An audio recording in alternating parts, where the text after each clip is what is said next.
In an unprecedented move that has sent shockwaves through international financial circles, Captain Ibrahim Traoré has just blocked a coordinated attempt by the Trump administration and the International Monetary Fund to seize 70% of Burkina Faso's gold reserves as debt collateral. This isn't just another diplomatic disagreement. This is a direct confrontation between African sovereignty and Western financial control that could reshape the entire global economic landscape. Today, we're diving deep into the details of this extraordinary standoff, examining the legal mechanisms involved, analyzing the economic implications, and most importantly, understanding what this means for Africa's financial independence moving forward. The stakes couldn't be higher. We're talking about billions of dollars in gold reserves, the future of international debt relationships, and potentially the beginning of a new era in Africa's relationship with traditional Western financial institutions. Stay with me as we break down every aspect of this developing crisis and explore the potential consequences that could ripple across continents. To understand the magnitude of this confrontation, we need to examine the historical context of debt relationships between African nations and international financial institutions. Burkina Faso's current external debt portfolio, according to World Bank data, stands at approximately $4.2 billion, representing roughly 38% of the country's gross domestic product. This debt structure includes obligations to multilateral institutions, bilateral creditors, and commercial lenders across multiple decades. The International Monetary Fund has maintained lending relationships with Burkina Faso since the country's independence, with various structural adjustment programs implemented throughout different political administrations. These programs typically include conditions related to fiscal policy, monetary management, and resource extraction governance. However, the current situation represents an escalation beyond traditional IMF conditionality frameworks. Sources within international financial circles indicate that the proposed gold seizure mechanism would operate through a combination of legal instruments and diplomatic pressure designed to secure debt service payments. The Trump administration's involvement adds a geopolitical dimension that extends beyond purely financial considerations. Recent policy documents suggest that American officials view Burkina Faso's growing independence from Western financial systems as a strategic concern requiring direct intervention. Gold reserves represent a crucial element of national sovereignty for resource-rich African countries. Burkina Faso's documented gold reserves, estimated at over 100 tons according to geological surveys, constitute a significant portion of the country's foreign exchange backing and economic security. The proposed 70% seizure would effectively transfer control of these strategic assets to international creditors, fundamentally altering Burkina Faso's economic autonomy and fiscal policy options. According to multiple diplomatic sources, the coordinated seizure attempt began developing in recent months through a series of confidential negotiations between IMF officials and American Treasury Department representatives. The legal framework for this unprecedented action reportedly relies on interpretations of existing loan agreements and multilateral treaty obligations that would allow creditors to claim physical assets in cases of potential default scenarios. Internal documents, reviewed by financial analysts, suggest that the seizure mechanism would operate through a combination of international arbitration procedures and diplomatic sanctions designed to compel compliance from Burkina Faso's government. The timing of this initiative appears strategically calculated to coincide with Burkina Faso's upcoming debt service obligations and the country's ongoing political transitions following recent leadership changes. American officials reportedly justified the seizure proposal by citing concerns about debt sustainability and the need to secure creditor interests in an increasingly unstable regional environment. However, legal experts specializing in international finance law have raised questions about the precedential implications of such aggressive debt collection mechanisms, particularly when applied to sovereign nation assets. The proposed seizure would involve physical control of gold storage facilities, monitoring of mining production, and direct oversight of export revenues through international banking channels. Burkina Faso's Ministry of Finance received formal notification of the seizure proposal through diplomatic channels, with a response deadline that would have required immediate compliance or face escalating economic sanctions. The comprehensive nature of the proposal included provisions for ongoing monitoring of all gold-related economic activities, effectively placing Burkina Faso's most valuable natural resources under international administration. Captain Traoré's response to the seizure attempt has been swift, decisive, and uncompromising. Rather than engaging in extended negotiations or seeking compromise solutions, his administration immediately rejected the proposal and implemented countermeasures designed to protect Burkina Faso's sovereign assets. The first element of Traoré's response involved immediate legal challenges through international courts, arguing that the proposed seizure violates fundamental principles of national sovereignty and exceeds the scope of existing debt agreements. Simultaneously, Burkina Faso's central bank implemented enhanced security measures around gold storage facilities and established alternative banking relationships to reduce dependence on Western financial systems that could facilitate the seizure. Traoré's administration also activated diplomatic initiatives with regional partners and non-Western allies to build international support for Burkina Faso's position and create pressure against the seizure attempt.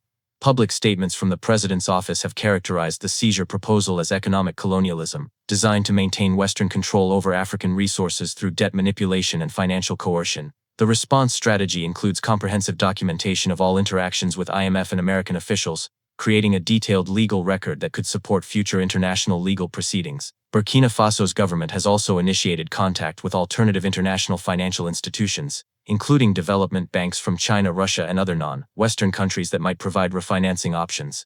Technical experts within the Ministry of Finance have been tasked with developing detailed economic impact assessments showing how the proposed seizure would affect Burkina Faso's development programs and social services.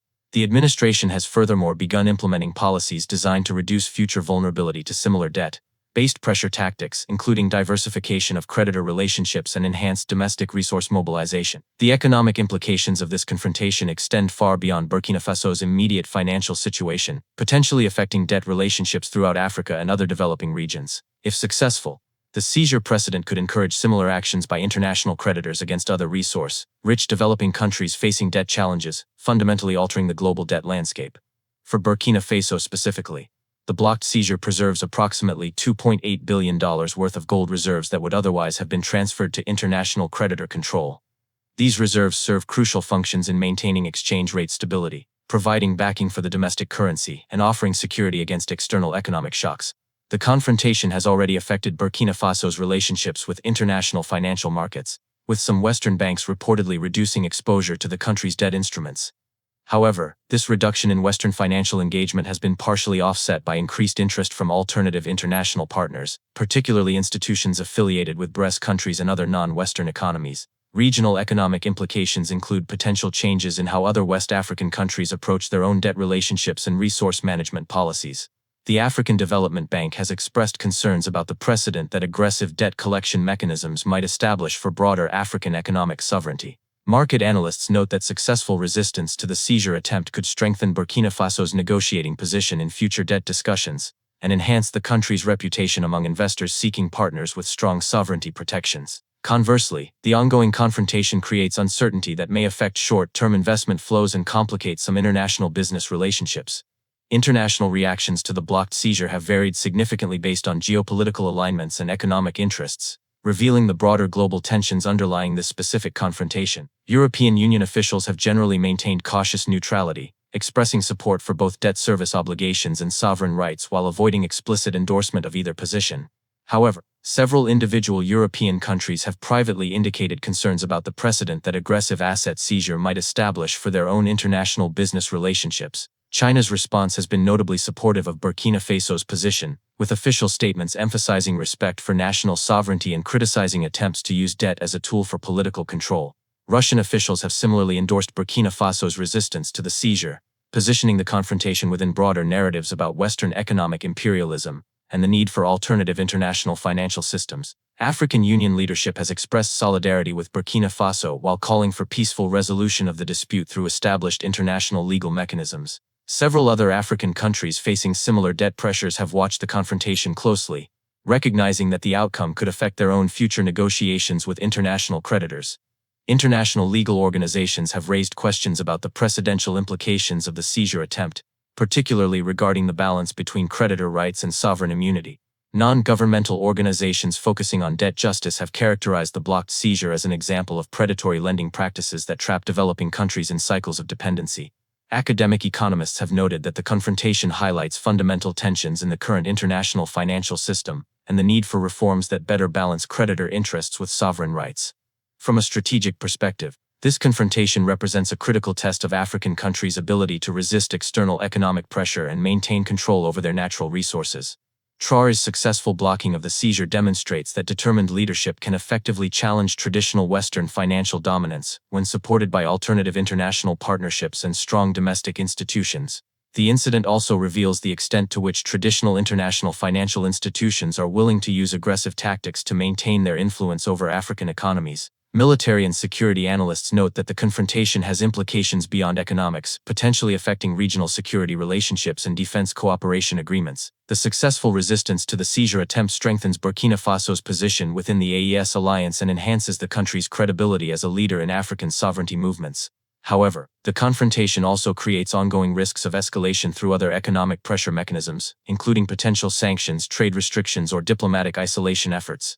Strategic communications around the incident have emphasized themes of dignity, sovereignty, and self-determination that resonate strongly with African public opinion and diaspora communities.